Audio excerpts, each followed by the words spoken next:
Chapter 2. The Request. A falcon tucked its wings over the greenery north of the United States border and made a final plunge for prey in the forest below it. Talons tore into a smaller bird in the treetops, but the predator flinched and dropped its prey. It observed a figure in a black cloak standing with an ominous calm below the branches. The ends of the cloak dripped at his feet, and red tassels dangled from the clasp at his neck, thrashing in the wind. 200 meters ahead stood a pair of guards in front of a razor-wire gate. A sleepy haze hung about them as they feigned attention, picking their heads up every few minutes when they realized they had dozed off. The cloaked figure took slow, effortless steps towards them until he floated into their vision. "Halt!" one ordered. The approaching man stopped a few paces out from the gate. There he stood in silence. The wind blew at his hood, tugging it across his face. Despite this, he remained completely hidden in shadow under the black cloth.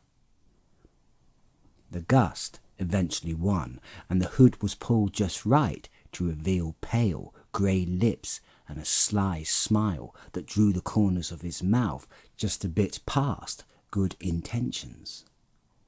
A stroke of fear rose in one of the guards, who had recently heard a rumour, one that told of cloaked men who periodically stopped by the European sector's base in Canada. Fabled as monsters and murderers, the other cloaked men who had come before could intimidate even the generals of the European sector. The terror surrounding the stories made him step back with shaky legs, bumping into the gate behind him and snagging his tan uniform on its barbs. This only made him squirm more. "It's one of them," the man whispered to the other guard, trembling in his maroon European sector boots. "I know, we have to follow orders," the other guard said, less intimidated by the unarmed man before him. The back-pedalling guard froze as he thought about his choices. He bolted around the side of the premise. The remaining soldier yelled out, "I can't let you in. I have orders that no one may enter today. That includes you." The muzzle of his rifle bounced unsteadily as it eyed the pale lips protruding from the shadows. In a steady, sure voice, the cloaked man said, "You do well to either let me in or follow your friend's lead." The guard shook his head. "If I shoot, the guards above will hear and shoot as well." With shaky hands, he turned off the safety. His target remained absolutely still. "You won't have time to," the figure murmured. There was a flash of dull, dirty light. The guard looked down in shock at an object that had just torn through his midsection. He let out a squeal before he hit the ground. The shrouded intruder pulled firmly on his weapon. Something resembling a chain whip reeled back into the outstretched sleeve and disappeared in a faint blur. The guard lay, clutching his abdomen with detached consciousness. A wet spot spread through the cloth around his wound. He looked up as the intruder stepped slowly over him. The dark fabric brushed him like the touch of a ghost. The cloaked figure stood in front of the main entrance into the building and waited. Eventually it opened. The steel panels folded in, revealing a well-decorated general standing within a circle of guards. He had round, wired spectacles and thin hair that wrapped only round the sides of his crown. He motioned for the intruder to follow with a slight reluctant flick of his fingers. The intruder acknowledged the gesture with a casual strut as the gates closed behind him. The general led them across a courtyard, into a main building, through multiple corridors, and into a room with vaulted ceilings. They stopped underneath a pillared arch with square engravings cut above it. The general ordered his guards out, and the two were left alone. The cloaked man blended in underneath the shadow of the pillar. "You can trust me in a room alone with you, General Allenby?" the man in the shadows asked with amusement. "Ares, you don't reach my rank without being able to perform under intimidating conditions. I know what you are capable of. I also know you won't kill me here and now." General Allenby paused to wipe the sweat from his brow before finishing. "That was entirely unnecessary out there, killing one of my men." "Perhaps you shouldn't have tried to keep me out," Ares said slyly and raised a hand. General Allenby flinched. Ares pulled at the general's collar as the old man struggled for breath. "You're breathing uneasily, General. Don't worry. I prefer you alive, as you said. For now." "And what is it that you want from the European sector this time? Making any deals will be extremely difficult. Our invasion into the North American sector is struggling. So much so that they've almost pushed the battlefield back to this base. There is little we can afford to part with right now." Ares stepped into the light and approached General Allenby. "I need another cargo carrier by the end of the week." "Another? Last time I was able to pull some strings and avoid having your organization meet face to face with all the generals. Doing that a second time won't be so easy, especially if you're here alone." Sweat was rolling down the wire temples of the general's glasses, and he dabbed it with his sleeve. "Before your group had surfaces to offer, they will want to push the timeline on our previous deal forward. I'm sure you won't be surprised. As second in command, I can't meet your demand alone."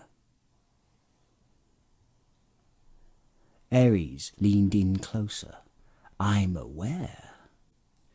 General Allenby was suddenly desperate to leave the room. A strange crest was embroidered on the breast of Ares's cloak, a red snake that formed a circle. Both ends of the serpent had a rigid head that turned away from each other at the top, and their tongues were both hissing outwards. It was hard for Allenby to divert his eyes to anything else. "You asked for too much. You still have to uphold your end of our previous deal, and your private deal with me. Your words have not turned into actions, and already you're asking for more." He spoke as if talking to the red snakes, and they hurried him toward a conclusion. "The generals will meet in 3 nights. I'll guarantee you can make your request in front of them, but whether or not they listen..." He cleared his throat and began to back out of the room. "The bureaucratic ways of your sector prevent anything from being accomplished in a timely manner." Ares condescended while tapping his foot impatiently on the stone floor. "But I have no choice. I trust you will make them aware of their options ahead of time." He smiled at General Allenby with arrogance from underneath his hood. "And then words will become action. You'll get what we agreed on." He finished the sentence while turning back into the darkness. General Allenby never took his sight of Ares. He reached to open the door with shaky liver-spotted fingers, all the while keeping his head turned just enough to keep an eye on the smile that watched him from the shadows. He felt a wave of relief as his hand reached the door handle's cool metal, and he gave it a turn. Ares navigated the depths of the underground network that made up the base for the organization known as the Mitad. It was a dimly lit, musty labyrinth, but those were the conditions required to operate in secrecy as they did. He strode through the ancient rooms and connection ways of underground buildings with a saunter. His pace commanded time in this subterranean place. There was a light up ahead through the concrete passageway, a glowing stone-lit room. Someone was waiting for Ares. As he passed through the opening at the end of the dark grey hall, he received a jolting pat on the shoulders, as he had anticipated. His anticipation only just prevented a violent reaction. If it had been anyone else, he might not have forgiven such encroachment of his space. "Welcome back, Ares," a man said with a tease in his voice. They wore the same black robe. "You travel fast, too fast to make it back here from the Eurosector's military base. That's a long way. The girl's been helping you travel, huh?" The voice chuckled in a friendly tone. "Or are you helping her? I can't keep it quite straight. But why would you help Belia?" Ares faced the man. His hood was down, revealing a chiselled face and matted straw hair. The single lantern in the room showed no more, but Ares knew the man well.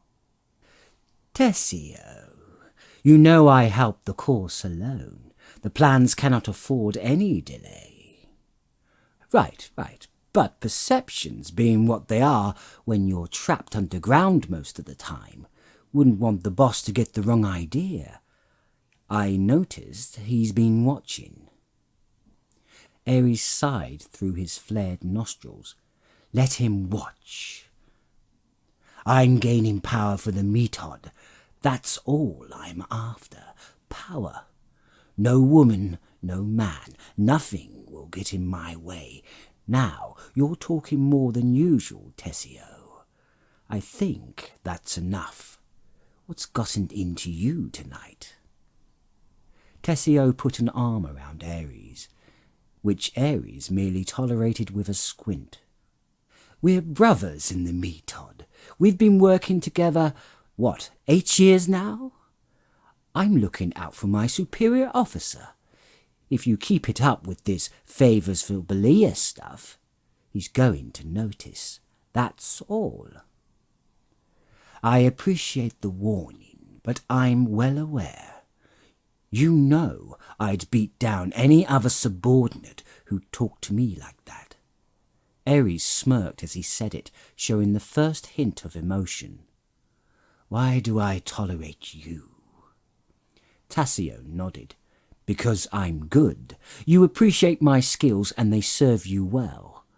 And we've been through some times together. I lost count of who saved who more in the second battle of Passim. He pointed at Ares in appeal. Ares' eyebrows drew together. You had my back once. The lost count must have been how many times you escaped death because of me, he said with a dry weariness. Right.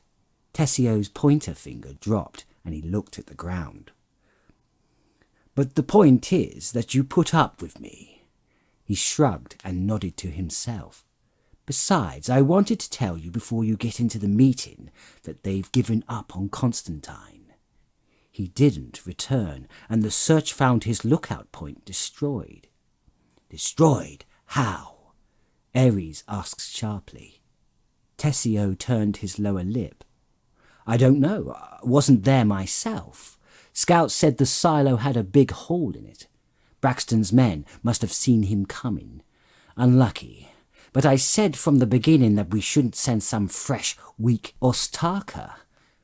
The word was for those without powers like their own. Into the direct path of soldiers. Ares scowled and interjected. It was just surveillance. Using an officer would have been a waste of resources. He was no loss. Our Soul Wielders, he referred to those with powers like his, are too scarce here to be sending out for simple work. Almost every person here that isn't ranking also can't wield. Pathetic Oztaka. If Constantine failed on such a simple task, he had no value. You're right, Just me nervous that Braxton's men got one of us." They were silent for a time as Ares thought on it. The event was too peculiar to be believed. In an entire desert, one lone man was found at the uncovered silo and engaged because he was monitoring military routes. Tessio picked up a glowing stone that provided light like a lantern would and illuminated his tattooed hand. The two walked together in the dark, pressing in around them. "I didn't mean to pretend that I know better than you about the girl earlier. Forget I said it." Ares grunted in return. "Oh, come on. I don't need to deal with scowling Ares for 3 days. I only said it to look out for you. You're respected, powerful, rising in the ranks. You have the pedigree." Ares turned on the lanky man. The glowing stone flickered and the light on the wall shook with Tessio's hand. He knew he said something wrong. "What does that mean?" Ares asked. "Come on, forget I said—" "No," Ares said through gritted teeth. "Explain to me." Tessio hesitated. "It's just, you're from 2 powerful bloodlines. That comes with some—" Thud. Ares drove his fist into Tessio's abdomen with a vicious blow. Tessio clutched his stomach and seized over, falling to a knee.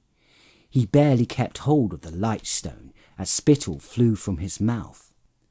"I have no family. I have allegiance to the Mitad. I am Mitad."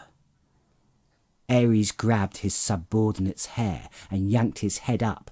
"See this?"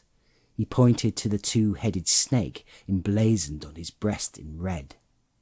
Tessio nodded with fear in his eyes as he breathed short, tight breaths. "I am part of the Hall. Don't ever make that mistake again. You know better." Ares helped Tessio stand straight. "And don't make me strike a brother of the Mitad." Tessio shook his head. "No, I won't. I forgot my place." The two walked on together into the depths of the dark labyrinth.